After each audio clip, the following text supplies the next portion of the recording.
Hi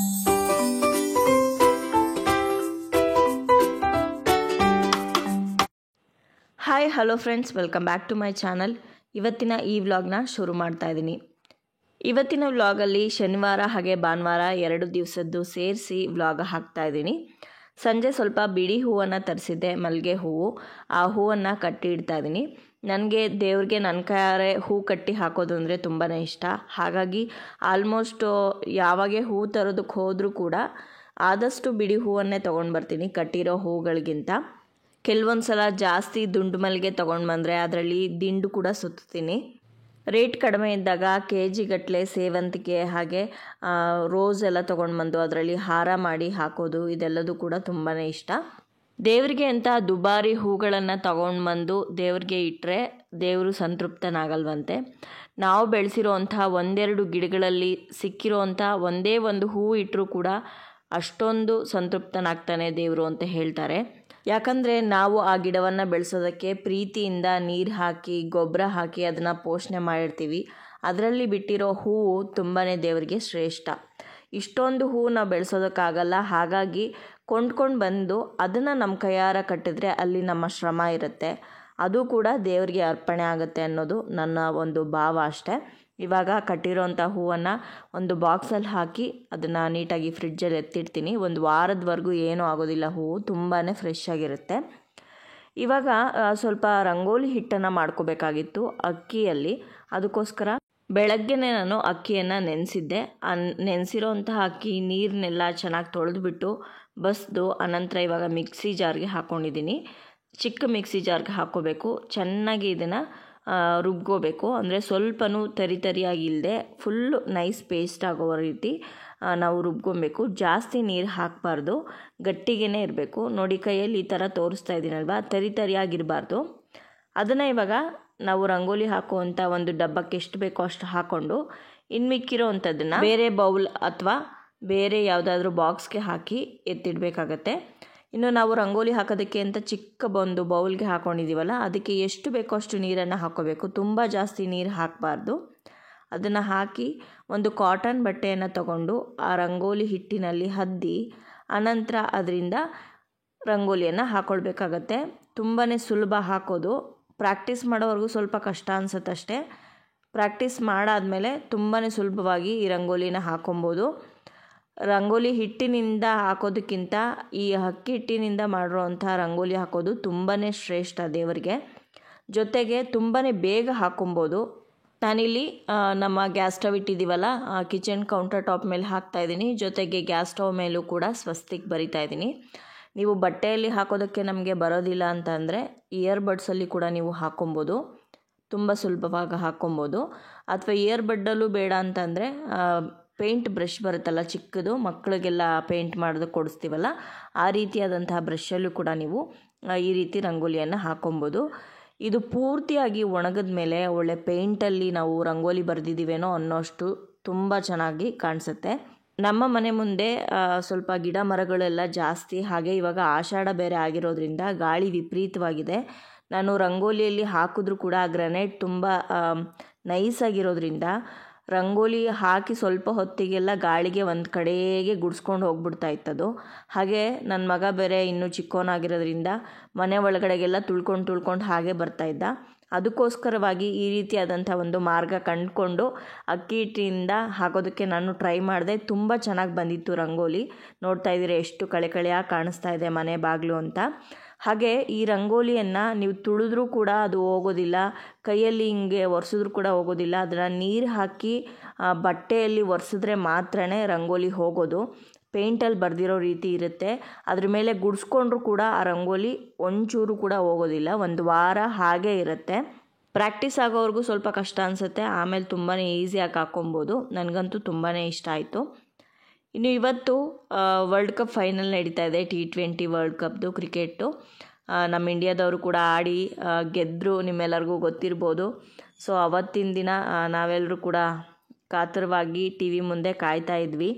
ಇನ್ನು match ಶುರುವಾಗ್ಬಿಟ್ರೆ ತುಂಬ interesting ಆಗಿರುತ್ತೆ, ಎದ್ಬಿಟ್ಟು ಬೇರೆ ಕೆಲಸ ಮಾಡೋದಕ್ಕೆ ಮನಸ್ಸೇ ಬರಲ್ಲ. ಹಾಗಾಗಿ ಮ್ಯಾಚ್ ಶುರುವಾಗೋ ಅಷ್ಟರಲ್ಲಿ ಅಡುಗೆ ಕೆಲಸ ಮುಗಿಸ್ಬಿಡೋಣ ಅಂತ ಅಡುಗೆ ಮನೆಗೆ ಬಂದಿದ್ದೀನಿ. ತುಂಬ ಸಿಂಪಲ್ಲಾಗಿ ಹೆವಿಯಾಗಿ ಏನು ಬೇಡ ಅಂತ ಅಂದ್ಬಿಟ್ಟು ಅವಲಕ್ಕಿ ಉಪ್ಪಿಟ್ಟು ಮಾಡ್ತಾಯಿದ್ದೀನಿ. ಒಂದು ಹೊತ್ತಿಗೆಲ್ಲ ತುಂಬ ಚೆನ್ನಾಗಿ ಬಿಸಿ ಬಿಸಿಯಾಗಿ ಮಾಡ್ಕೊಬೋದು ಅಂತ. ನಮ್ಮನೇಲಿ ಒಂದೊಂದು ಸಲ ನೈಟ್ ಹೊತ್ತು ಸಾಂಬಾರೆಲ್ಲ ಮಾಡೋದಕ್ಕೆ ಇಷ್ಟ ಇಲ್ಲ ಅಂದರೆ ತುಂಬ ಸಮಯ ಹಿಡಿಸುತ್ತೆ ಅಂತ ಅಂದಾಗ ಈ ರೀತಿ ಸಿಂಪಲಾಗಿ ಆಗೋ ಹಾಗೆ ಉಪ್ಪಿಟ್ಟು ಅವಲಕ್ಕಿ ಎಲ್ಲ ಮಾಡ್ಕೊತೀವಿ. ಇವಾಗ ಅವಲಕ್ಕಿ ಒಗ್ಗರಣೆ ಹಾಕಿದ್ದೀನಿ. ನೆನೆಸಿರೋಂಥ ಅವಲಕ್ಕಿನ ಈ ಒಗ್ಗರಣೆಗೆ ಹಾಕಿ ಚೆನ್ನಾಗಿ ಮಿಕ್ಸ್ ಮಾಡಿದ್ರೆ ಅವಲಕ್ಕಿ ಚಿತ್ರಾನ್ನ ಅಥವಾ ಅವಲಕ್ಕಿ ಉಪ್ಪಿಟ್ಟು ರೆಡಿ ಆಗುತ್ತೆ. ಸ್ವಲ್ಪ ಕ್ಯಾಪ್ಸಿಕಮ್ ಹಾಗೆ ಕ್ಯಾರೆಟ್ನೆಲ್ಲ ತುರಿದು ಹಾಕ್ಕೊಂಡ್ರೆ ಇನ್ನೂ ರುಚಿ ಚೆನ್ನಾಗಿರುತ್ತೆ ಈ ಅವಲಕ್ಕಿದು. ಎಲ್ಲ ಹಾಕಿ ಚೆನ್ನಾಗಿ ಮಿಕ್ಸ್ ಮಾಡ್ಕೊಂಡಿದ್ದೀನಿ. ಕೊನೆಯದಾಗಿ ನಿಂಬೆಹಣ್ಣಿನ ರಸನ ಹಿಂಡ್ತಾ ಇದ್ದೀನಿ. ನಿಂಬೆಹಣ್ಣಿನ ರಸ ಹಾಕಿದ್ಮೇಲೆ ಚೆನ್ನಾಗಿ ಮಿಕ್ಸ್ ಮಾಡಿಕೊಂಡು ಒಂದು ಸ್ವಲ್ಪ ಹೊತ್ತು ಮುಚ್ಚಿಟ್ಬಿಟ್ರೆ ಅವಲಕ್ಕಿ ರೆಡಿ ಆಗುತ್ತೆ. ಇದನ್ನು ಸ್ವಲ್ಪ ಉಪ್ಪಿನಕಾಯಿ ಅಥವಾ ಮೊಸರು ಜೊತೆ ತಿನ್ನೋದಕ್ಕೆ ತುಂಬಾ ಚೆನ್ನಾಗಿರುತ್ತೆ. ನಮ್ಮ ಸಿಂಪಲ್ ಡಿನ್ನರ್ ಇವಾಗ ರೆಡಿಯಾಗಿದೆ. ತಟ್ಟೆಗೆ ಹಾಕ್ಕೊಂಡು ತಿಂತಾ ಕ್ರಿಕೆಟ್ ಮ್ಯಾಚ್ನ ನೋಡಬೇಕು. ನಮ್ಮನೇಲಿ ನಮ್ಮ ಮೂವರಿಗೂ ಕೂಡ ಕ್ರಿಕೆಟ್ ಅಂದರೆ ತುಂಬಾ ಇಷ್ಟ. ತುಂಬಾ ಇಷ್ಟಪಟ್ಟು ಎಲ್ಲರೂ ಕೂಡ ಒಟ್ಟಿಗೆ ಕೂತ್ಕೊಂಡು ನೋಡೋವಂಥ ಒಂದು ಸ್ಪೋರ್ಟ್ಸ್ ಅಂತ ಹೇಳ್ಬೋದು. ಲಾಸ್ಟ್ ಇಯರ್ ನವೆಂಬರಲ್ಲಿ ಇದೇ ರೀತಿ ವರ್ಲ್ಡ್ ಕಪ್ ಫೈನಲ್ಗೆ ಬಂದು ಒನ್ ಡೇ ವರ್ಲ್ಡ್ ಕಪ್ಪಲ್ಲಿ ಸೋತಾಗ ತುಂಬಾ ಬೇಜಾರಾಗಿತ್ತು. ನಾವೆಲ್ಲರೂ ತುಂಬಾ ಬೇಜಾರು ಮಾಡ್ಕೊಂಡಿದ್ವಿ. ಈ ಸಲನಾದರೂ ಫೈನಲಲ್ಲಿ ಗೆಲ್ಲಿ ಅಂತ ತುಂಬಾ ಆಸೆ ಪಟ್ಟಿದ್ವಿ. ಯಾಕಂದರೆ ನೆಕ್ಸ್ಟ್ ಯಾವಾಗ ವರ್ಲ್ಡ್ ಕಪ್ ಬರುತ್ತೋ ಆ ಟೈಮಲ್ಲಿ ರೋಹಿತ್, ವಿರಾಟ್ ಹಾಗೆ ರಾಹುಲ್ ದ್ರಾವಿಡ್ 3 ಜನನೂ ಕೂಡ ಇರೋದಿಲ್ಲ, ಎಲ್ಲರೂ ರಿಟೈರ್ಡ್ ಆಗ್ತಾರೆ ಅಂತ ಗೊತ್ತಿದ್ದರಿಂದ ಗೆದ್ದರೆ ಸಾಕು ಅಂತ ಕಾಯ್ತಾ ಇದ್ವಿ. ಅದು ಇನ್ನೇನು ಸೋತೆ ಬಿಟ್ವಿ ಅಂತ ಹೋಪ್ಸ್ ಎಲ್ಲ ಕಳ್ಕೊಂಡಿದ್ದಾಗ ಗೆದ್ದಿದ್ದಂಥದ್ದು ತುಂಬ ಹೇಳೋಕ್ಕಾಗಲ್ಲ, ಅಷ್ಟು ಖುಷಿ ಆಯಿತು. ಸಂತೋಷಕ್ಕೆ ಅವರೆಲ್ಲ ಅಳ್ತಾ ಇದ್ದಿದ್ದು ನೋಡಿ ನಮಗೂ ಕೂಡ ಅಳು ಬಂತು. ಹಾಗೆ ಸೌತ್ ಆಫ್ರಿಕಾದವರು ಕೂಡ ಪ್ರತಿ ಸಲ ಸೆಮಿಫೈನಲ್ಗೆ ಬಂದು ಸೋಲ್ತಾಯಿದ್ರು. ಈ ಸಲ ಫೈನಲ್ಗೆ ಬಂದಿದ್ದರು. ಅವ್ರಿಗೂ ಕೂಡ ತುಂಬಾ ಬೇಜಾರಾಗಿರುತ್ತೆ. ಬೇರೆ ಯಾವುದೇ ಟೀಮ್ ಇದ್ದಿದ್ರು, ಆಸ್ಟ್ರೇಲಿಯಾ ಅಥವಾ ಇಂಗ್ಲೆಂಡ್ ಯಾವುದೇ ಟೀಮ್ ಇದ್ದಿದ್ರು ನಾವು ಸೌತ್ ಆಫ್ರಿಕಾಕ್ಕೆ ಸಪೋರ್ಟ್ ಮಾಡ್ತಾಯಿದ್ವಿ. ಬಟ್ ಈ ಸಲ ಇಂಡಿಯಾ ಇದ್ದಿದ್ದರಿಂದ ನಮ್ಮ ದೇಶನ ಬಿಟ್ಕೊಡೋಕ್ಕಾಗಲ್ಲ ಅಂತ ನಾವು ಗೆಲ್ಲಬೇಕು ಅಂತ ಆಸೆ ಪಟ್ಟಿದ್ವಿ ಅಷ್ಟೇ. ಪ್ರತಿಯೊಬ್ಬರು ಕೂಡ ತುಂಬಾ ಚೆನ್ನಾಗಿ ಆಡಿದ್ರು. ಕಂಗ್ರ್ಯಾಚುಲೇಷನ್ಸ್ ಎಲ್ರಿಗೂ ಕೂಡ.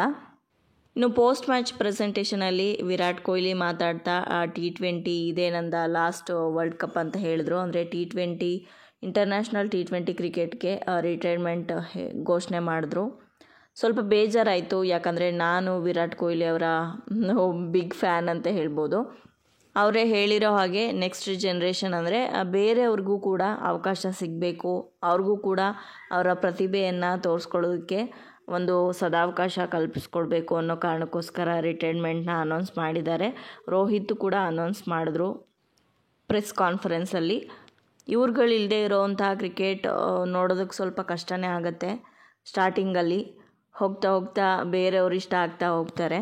ಒಟ್ಟಿನಲ್ಲಿ ಒಂದು ಒಳ್ಳೆ ವಿದಾಯ ಅಂತಲೇ ಹೇಳ್ಬೋದು. ಯಾಕಂದರೆ ಸೋತ್ಬಿಟ್ಟು ರಿಟೈರ್ಮೆಂಟ್ನ ಘೋಷಣೆ ಮಾಡಿದರೆ ಅದು ಇನ್ನೂ ಬೇಜಾರಾಗ್ತಾಯಿತ್ತು. ಆದರೆ ಗೆದ್ದಿರೋ ಖುಷಿಯಲ್ಲಿ ರಿಟೈರ್ಮೆಂಟ್ನ ಘೋಷಣೆ ಮಾಡಿರೋದ್ರಿಂದ ಅಷ್ಟಾಗಿ ಮನಸ್ಸಿಗೆ ಬೇಜಾರಾಗ್ತಾ ಇಲ್ಲ. ಇನ್ನು ODI ಟೆಸ್ಟ್ 2 ಕೂಡ ಆಡ್ತಾರಲ್ವ, ಆಡೋ ಅಷ್ಟು ದಿನ ಅವ್ರನ್ನ ಎನ್ಕರೇಜ್ ಮಾಡೋಣ. ರಾತ್ರಿ 2 ಗಂಟೆವರೆಗೂ ಮ್ಯಾಚ್ ನೋಡಿಕೊಂಡು ಮಲಗಿದ್ದು ಲೇಟ್ ಆಯಿತು. ಇವತ್ತು ಭಾನುವಾರ ಆಗಿದ್ದರಿಂದ ಹೇಗೋ ನಿಧಾನವಾಗಿ ಎದ್ದು ಒಂದು ಫಂಕ್ಷನ್ ಬೇರೆ ಇತ್ತು ಇವತ್ತು, ಅದನ್ನು ಅಟೆಂಡ್ ಮಾಡಬೇಕಾಗಿತ್ತು. ಹಾಗಾಗಿ ಫಂಕ್ಷನ್ಗೆ ಹೊರಡ್ತಾ ಇದ್ದೀನಿ. ಈ ಸ್ಯಾರಿನ ಹೋದ ವರ್ಷ ಅಲ್ಲ, ಆದರೂ ಹೋದ ವರ್ಷ ವರಮಹಾಲಕ್ಷ್ಮಿಗೆ ಉಡಿಸಿದ್ದು ನಾನು. ಪ್ಲೀಟ್ಸು ತುಂಬಾ ಚೆನ್ನಾಗಿ ಕೂತ್ಕೊಳ್ಳುತ್ತೆ ಈ ಸೀರೆಯಲ್ಲಿ. ಯಾವ ರೇಷ್ಮೆ ಸೀರೆ ಅಲ್ಲ, ನಾರ್ಮಲ್ ಕಾಟನ್ ಸಿಲ್ಕ್ ಸೀರೆ, ಬಟ್ ತುಂಬ ಚೆನ್ನಾಗಿ ಕೂತ್ಕೊಂಡಿತ್ತು. ಆವತ್ತು ವರಮಹಾಲಕ್ಷ್ಮಿ ದೇವಿಗೂ ಅಷ್ಟೇ ಸೀರೆ ತುಂಬಾ ಚೆನ್ನಾಗಿ ಕಾಣಿಸ್ತಾ ಇತ್ತು. ಇದು ಬ್ಲೌಸ್ಗೆ ಏನೂ ಡಿಸೈನ್ ಇಡಿಸ್ದೆ ತುಂಬ ಸಿಂಪಲಾಗಿ ಹೊಲಿಸಿರೋ ಅಂಥದ್ದು, ತುಂಬ ಚೆನ್ನಾಗೂ ಕಾಣಿಸ್ತಾ ಇತ್ತು ಸ್ಯಾರಿ. ಅದಕ್ಕೆ ಮ್ಯಾಚ್ ಆಗೋ ರೀತಿ ಒಂದು ಮುತ್ತಿನ ಸರ ಹಾಕ್ಕೊಂಡು ಸಿಂಪಲ್ಲಾಗಿ ಈ ರೀತಿ ರೆಡಿ ಆಗಿದ್ದೀನಿ. ರಾತ್ರಿ ಮಲಗಿದ್ದು ಲೇಟ್ ಆಗಿದ್ದರಿಂದ ಎದ್ದಿದ್ದು ಕೂಡ ಲೇಟು, ಎದ್ದು ರೆಡಿ ಆಗೋಷ್ಟರಲ್ಲೇ ಟೈಮ್ ಆಗೋಯ್ತು. ಹಾಗಾಗಿ ತಿಂಡಿ ಮಾಡೋದಕ್ಕಾಗಿರಲಿಲ್ಲ. ಇಡ್ಲಿ ಪಾರ್ಸಲ್ ತೊಗೊಂಡು ಬಂದಿದ್ರು. ಇಡ್ಲಿನೇ ತಿಂದ್ಬಿಟ್ಟು ಸ್ನಾನ ಮಾಡಿಕೊಂಡು ರೆಡಿ ಆದ್ವಿ. ಇವಾಗ ಪೂಜೆ ಮಾಡಿಬಿಟ್ಟು ಹೊರಡಬೇಕು. ಸೀರೆ ಹಾಕ್ಕೊಂಡು ರೆಡಿ ಆದಮೇಲೆ ತಲೆಗೆ ಹೂವು ಮುಡ್ಕೊಂಡ್ರೆ ಅದರ ಅಂದ ಇನ್ನೂ ಕೂಡ ಜಾಸ್ತಿ ಆಗುತ್ತೆ. ಅದರಲ್ಲೂ ಮಲ್ಲಿಗೆ ಹೂವು ಅಂದರೆ ಮಿಸ್ ಮಾಡೋಕ್ಕಾಗತ್ತಾ? ರಾತ್ರಿ ಫ್ರೆಶ್ಶಾಗಿ ಬೇರೆ ಕಟ್ಟಿಟ್ಟಿದ್ದೆ. ಫಂಕ್ಷನ್ಗೆ ಹೋಗ್ತಾ ಇದ್ದೀವಲ್ವ, ಒಂದು ಸ್ವಲ್ಪ ಹೂವನ್ನು ಮುಡ್ಕೊಂಡು ರೆಡಿ ಆದರೆ ಇನ್ನೂ ಚೆನ್ನಾಗಿ ಕಾಣಿಸ್ತೀವಿ. ನನಗಂತೂ ಮಲ್ಲಿಗೆ ಹೂವು ಅಂದರೆ ತುಂಬಾ ಇಷ್ಟ. ನಿನ್ನೆ ಸಂಜೆನೇ ಬಾಗಿಲಿಗೆಲ್ಲ ರಂಗೋಲಿ ಹಾಕಿದ್ನಲ್ವ, ಇವಾಗ ಹೊಸ್ಲಿಗೆಲ್ಲ ಅರ್ಶಿನ ಕುಂಕುಮ ಇಟ್ಟಿದ್ದೀನಿ. ಹಾಗೆ ಹೂವನ್ನು ಇಟ್ಟು ತುಳಸಿ ಹತ್ರ ಒಂದು ದೀಪ ಹಚ್ತಾ ಇದ್ದೀನಿ.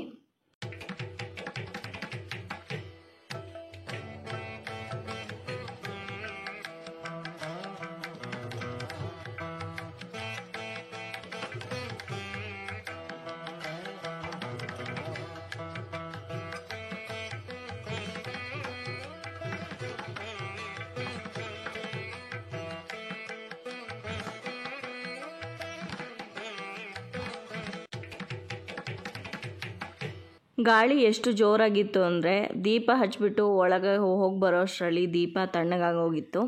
ಏನು ಮಾಡೋದಕ್ಕಾಗಲ್ಲ, ಮತ್ತೆ ಹಚ್ಚಿದ್ರೆ ತಣ್ಣಗಾಗೋಗುತ್ತೆ. ಸಂಜೆ ಬಂದು ಹಚ್ಚೋಣ ಅಂತ ಹೇಳಿ ಹಾಗೆ ಪೂಜೆ ಮಾಡ್ತಾಯಿದ್ದೀನಿ. ಪೂಜೆ ಎಲ್ಲ ಮುಗಿಸಿ ಫಂಕ್ಷನ್ಗೆ ಹೊರಟ್ವಿ ನಾವು. ಇಲ್ಲೇ ಒಂದು ಹತ್ತಿರದಲ್ಲೇ ಇದ್ದಿದ್ದು, ಒಂದು 10 ಕಿಲೋಮೀಟ್ರ್ ಒಳಗಡೆ ಎಂಗೇಜ್ಮೆಂಟ್ ಫಂಕ್ಷನ್ ಇದ್ದಿದ್ದು. ಫಂಕ್ಷನ್ ಎಲ್ಲ ತುಂಬ ಚೆನ್ನಾಗಾಯಿತು. ಫಂಕ್ಷನ್ಗೆ ನಮ್ಮ ದೊಡ್ಡಮ್ಮ, ನಮ್ಮ ಚಿಕ್ಕಮ್ಮ ಎಲ್ಲರೂ ಕೂಡ ಬಂದಿದ್ದರು. ಫಂಕ್ಷನ್ ಅಂದಮೇಲೆ ತುಂಬ ದಿನ ಆದಮೇಲೆ ಸಿಕ್ಕಿರ್ತೀವಿ, ಅವ್ರ ಹತ್ರ ಸಾಕಷ್ಟು ಮಾತಾಡೋದಿರುತ್ತೆ. ಎಂಗೇಜ್ಮೆಂಟ್ ಮಾಡ್ಕೊಂಡ್ರು ಅಂತ ಹೊಸ ಜೋಡಿಗೆ ವಿಶ್ ಮಾಡಿ ಜೊತೆಗೆ ಒಂದು ಫೋಟೋ ತಗೊಂಡು ಸುಮಾರು ಹೊತ್ತು ಕೂತ್ಕೊಂಡು ನಾವೆಲ್ಲರೂ ಕೂಡ ಮಾತಾಡಿ ಎಲ್ಲರ ಜೊತೆಗೆ ಊಟಕ್ಕೆ ಹೋದ್ವಿ. ಊಟನೂ ಕೂಡ ತುಂಬಾ ಚೆನ್ನಾಗಿತ್ತು.